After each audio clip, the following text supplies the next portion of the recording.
निरंतर हमारा भगवत चिंतन नाम चलता रहे, इसके लिए श्री नारायण स्वामी जी, जिसे अजपा जाप कहते हैं, बड़ी महिमा है।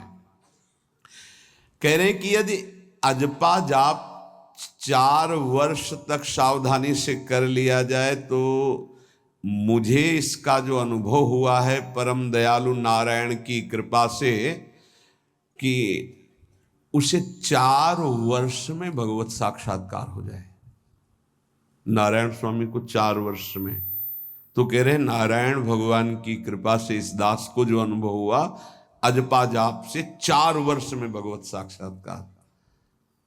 पर अजपा जाप एक अलग है, जो निरंतर चलता रहता है, चलाना नहीं पड़ता है। इतनी व्याकुलता इन महापुरुष के अंदर थी और इतने असंग थे, एक रस्सी केवल कमर में और टाट की पट्टी की लंगोटी, बस पूरा टाट ऐसे गमछे की तरह नहीं, केवल टाट की लंगोटी, एक रस्सी, बस पूरे जीवन में गर्मी सर्दी बरसात। और व्याकुलता इतनी थी कि प्राण त्यागने के लिए तैयार थे कि मुझे कोई सद्गुरु मिले। जब देखा कि उनके अनुकूल भाव नहीं बैठ रहा है तो हिमालय में पहाड़ी पे चढ़ के गिरने ही वाले थे अपने शरीर को नष्ट करने। कितनी बड़ी मुमुक्षुता। उसी समय पीछे से किसी ने पकड़ा और कहा, मंत्र ही तो चाहते हो ना, नारायण नारायण नारायण, यही जपो, असंग रहो, असंग रहो, नारायण नारायण जपो। वो औरों की असंगता की बात जाने दो, शरीर से भी असंग हो गए। वो कह रहे कि 4 वर्ष में अजपा जाप से मेरे स्वामी नारायण की कृपा से इस गुलाम को भगवत साक्षात्कार हुआ। पहला जो दर्शन हुआ, इससे पता चलता है फिर आगे दर्शन होते रहे। पीछे छम छम की आवाज आई। अचानक वो इतना आकर्षण था कि मैं मुड़ा, देखा वो विमान की छोटी छोटी घंटियां बज रही थी। 4 पार्षद जो भगवान नारायण के आसपास थे और बीच में भगवान नारायण विराजमान थे। विमान नीचे उतरा, जो ही हमने देखा साष्टांग दंडवत किया, निहाल हो गए। मेरे स्वामी नारायण, जो नाम जप करोगे भगवान वही रूप का अनुभव कराएंगे। उन्होंने कहा, अब तुम्हारा जीवन कर्तव्य पूर्ण हो गया, अब तुम्हारे लिए कोई कर्तव्य नहीं। बद्रिकाश्रम चले जाओ और वहां बस मेरा भजन करते रहो, तुम्हारा काम पूरा हो चुका है। इस साधन से मैं कृतकृत्य हो गया, अजपा जाप से। ये अजपा जाप सब कोई कर सकता है, पर इसमें ये नियम है, वाणी से सत्य बोलना। अजपा जाप उसी का चलेगा, सत्य बोलने वाले का।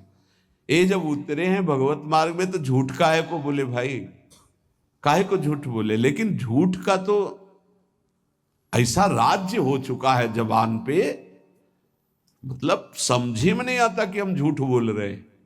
और झूठ में कलयुग का वास है, असत्य, इसमें कलयुग का वास है। इसीलिए प्रायः सबकी वाणी से झूठ निकलता है। झूठे ही लेना, झूठे ही देना, झूठे ही भोजन, झूठ चबेना। तो कम से कम और भूले तो भूलो तुम जिन भूलो मालाधारी। अरे भगवत पार्षद, तुम क्यों भूल रहे हो कि तुम सत्य स्वरूप भगवान की आराधना करते हो। प्रेम पूर्वक जप करना, समदर्शित्व भाव लाना। अजपा जाप 24 घंटे होता है श्वास के साथ पहले। 4 वर्ष के साधन से विमान में आए हुए भगवान नारायण का दर्शन। भाई जी महाराज का तो ऐसे दर्शन, निज पार्षद जन निज जन थे, उनके बीच में भाई जी से पूछते जा रहे हैं, पूज्य श्री जयदयाल गोयनका जी, भगवान के चरण कितनी दूर हैं? बस बोले पास हैं, स्पर्श कर रहा हो। कैसे लोगों को विश्वास होगा? कैसे? जैसे वो एक विज्ञान से पढ़े लिखे डॉक्टर, तो उनको लग रहा था कि संत ऐसा कैसे कर सकते हैं कि किसी का कैंसर नष्ट कर दें? जैसे उनको लग, पूज्य राधा बाबा के प्रारब्ध को भाई जी ने अपने शरीर पर लिया। देखो, नाटक करना अलग बात है, सिद्ध संत जन करुणामय होते हैं। कल फिर बताया था, उन्होंने अपने प्रारब्ध जो भजन साधन से एकत्रित किया हुआ बल उनको दिया, प्रारब्ध अपने ऊपर ले लिया, अपनी टांग कटा ली उनका कैंसर। भाई जी अस्पताल में भर्ती रहे राधा बाबा के प्रारब्ध को लेकर के। इन संतों की महान उदारता और महिमा को कैसे कोई जानेगा? ये अजपा जाप में बड़ी सामर्थ्य है। इसमें क्या होता है कि जपना नहीं होता है, पर यहां तक पहुंचना कठिन है। पीछे बताया गया था कि इतने समय तक अगर आप वैखरी से भजन करें, परसों ही शायद चर्चा हुई थी, फिर आपके कंठ से चलने लगेगा, फिर आपके हृदय से चलने लगेगा, फिर नाभि से चलने लगेगा। ये श्वास पर अभ्यास किया जाता है। ऐसा जैसे आवाज ना निकले पर आप गुनगुनाओ, नाक की वायु को अंदर से काटते हुए नाम के द्वारा, बस आवाज नहीं निकल रही, क्या चल रहा है श्वास में। हमने नारायण शब्द का अभ्यास किया। नारायण स्वामी जी कह रहे, जो हमें गुरुजी ने दिया, नारायण नारायण। 24 घंटे इसका अभ्यास करते करते रोम रोम आनंद से भर गया और नारायण शब्द स्वाभाविक चलने लगा। अजपा जाप बहुत जल्दी भगवत साक्षात्कार कराता है। करता नहीं रहता जाप का, और जाप होता है। भोरी सखी जी ने भी कहा, नाम श्वास दो बिलक चलत है, इनको भेद नमो को भावे, श्वास ही नाम नाम ही श्वासा, नाम श्वास को भेद मिटा। बहुत जो चाहोगे प्राप्त हो जाएगा। ये रुपया पैसा संसार की भोग सामग्री, ये तो तुम्हें कोई देगा भी तो तुम्हारी इच्छा नहीं होगी, आसक्ति नहीं होगी इनकी तरफ। ब्रह्मादि के भोग सब विषम लागत ताई, नारायण ब्रज चंद की लगन लगी है जाई। अजपा जाप को निरंतर चलाने के लिए एकांत में भगवान की कुछ स्तोत्र और प्रार्थना है, उनको गाइए और रोइए, प्रभु से प्रार्थना कीजिए, क्या मुझे अजपा जाप दे दीजिए, निरंतर भजन दे दीजिए। वो दे देंगे। हमने संतों से सुना है कि भगवान भजन मांगने की बात को बड़ी जल्दी पूरी करते हैं, कि मुझे अखंड भजन दे दीजिए, हृदय से जब चाहोगे तब। वो अंतर्यामी है, वो आपके अंदर बैठे देख रहे हैं। भगवान मुझे भजन दे दिए, आपके चल रहा विविध भोगों की, तो पहले उन भोगों को नष्ट करेंगे या पूर्ण कराएंगे, तब आखिरी बातें आएगी। जब विभीषण जी श्री भगवान के सन्मुख गए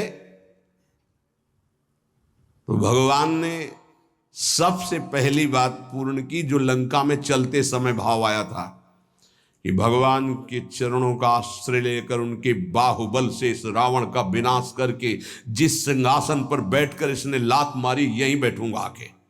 पहला काम किया, समुद्र का जल मंगाकर लंकाधिपति पद पर अभिषिक्त कर दिया। और लंकेश कह के उन्होंने कहा कि प्रभु उर्कछु प्रथम वासना रही, प्रभु पद प्रीति सरित सो वही। प्रभु आपके चरणों के दर्शन से कोई कामना नहीं। तो भगवान कहते नहीं, पहले कामना की थी उसकी पूर्ति ले।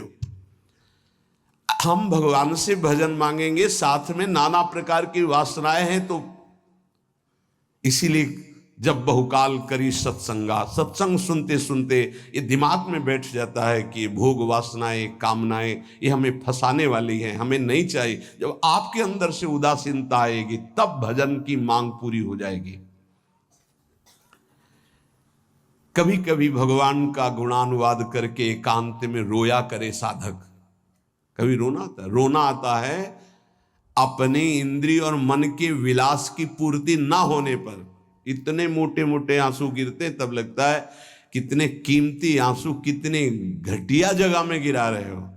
अरे इन्हीं से प्रभु को खरीद लेते हैं।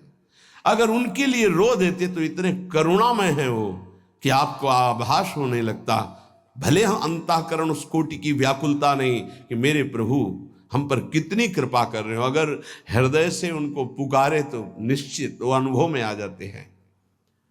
छोटी छोटी बातों में लोग रो देते हैं, ऐसे रो देते हैं, मोटे मोटे आंसू चल रहे बात में ऐसे। और प्रभु की चर्चा हो जाए घंटों, कोई फर्क नहीं पड़ेगा। ये तो आश्चर्य लगता है। और भक्तों को चाहे जितना भीषण कष्ट हो, कभी आंसू नहीं निकल सकते। जब आंसू निकलेंगे तो भगवत भाव में निकलेंगे। कह रहे नारायण स्वामी कि अजपा जाप के लिए भगवान से प्रार्थना करो, कभी कभी एकांत में उनके स्तोत्र हैं, गुण हैं, उनको गा गा कर रो, उनसे प्रार्थना करो, हे दीन बंधु मुझे अपना अखंड भजन दे दो, जो चाहिए सब प्राप्त हो जाएगा। भजन से क्या नहीं प्राप्त हो सकता। एकांत में बैठकर रोने से, ऐसे प्रतिदिन जब आप नियम बना करके प्रभु से प्रार्थना करेंगे। मीराबाई जी ऐसा ही करती थी, रात्रि में गिरधर से बात करती थी, प्रार्थना करती थी। नारायण स्वामी जी कह रहे हैं उपासक ये बिल्कुल ध्यान रखे, यदि नाम सिद्ध करना है तो झूठ बोलना शपथ पूर्वक त्याग दे। झूठ नहीं बोलूंगा, सत्य बोलना इस अजपा जाप के लिए निहायत जरूरी है, निहायत जरूरी है। प्रार्थना है, काहे को मलिन करे जिह्वा। जब हम भगवत मार्ग में चल रहे तो ये याद भूल जाती है हमें कि हमें सत्य ही भाषण करना है, असत्य नहीं बोलना। ये हमें भूल जाते हैं। क्यों भूल जाते हैं? क्योंकि माया का ऐसा प्रभाव। अगर हम भजन के प्रेमी हैं, भजन बढ़ाना चाहते हैं, तो हम झूठ क्यों बोले? सारे जगत में जो भी तुम्हारे सामने आवे, दृष्टि से उसको जरूर देखकर एक बार प्रणाम करो, मेरे प्रभु इस जीव जंतु के रूप में, जड़ के रूप में, चैतन्य के रूप में। इससे तुम्हारे हृदय में पवित्रता बढ़ेगी, अजपा जाप चलने में सहायक होगा। सत्य बोलना, भगवान से एकांत में रोकर प्रार्थना करना, सबके प्रति भगवत भाव रखकर प्रणाम करना, जिससे तुम्हारा कहीं दोष दर्शन नहीं होगा। किसी के मन को दुखाने वाली कभी बात न कहे, किसी को दुर्वचन न कहे, किसी का वैर भाव अपने हृदय में स्वीकार न करे। ये साधन मैंने स्वयं किया है नारायण की कृपा से। इस दास को वेदांत का भी पूरा ज्ञान है और भक्ति मार्ग का भी, दोनों का आखिरी भाव समदर्शिता है, चाहे भक्ति से चाहे ज्ञान से। सब में ब्रह्म देखना, सब में वासुदेव देखना, सब में इष्ट देखना। भक्ति विषय में भजन और ज्ञान विषय में नारायण, ये दोनों बात भक्त में होनी चाहिए।